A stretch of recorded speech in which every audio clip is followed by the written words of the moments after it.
நமச்சிவாயம் நமச்சிவாயம் நல்ல மந்திரம்.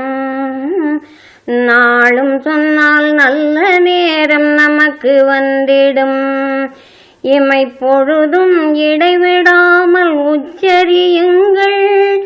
இல்லை என்று சொல்பவரை எச்சரியுங்கள். நமச்சிவாயம் நமச்சிவாயம் நல்ல மந்திரம். நாளும் சொன்னால் நல்ல நேரம் நமக்கு வந்திடும். கமகமக்கும் ஊதுபத்தி ஏற்றி பாருங்கள். கற்பூர தீபமதை காட்டி பாருங்கள். உமையருகில் இருப்பவன் பேர் உரக்கச் சொல்லுங்கள். உள்ளம் மகிழ வாழ்க்கையினை அமைத்து கொள்ளுங்கள். உள்ளம் மகிழ வாழ்க்கை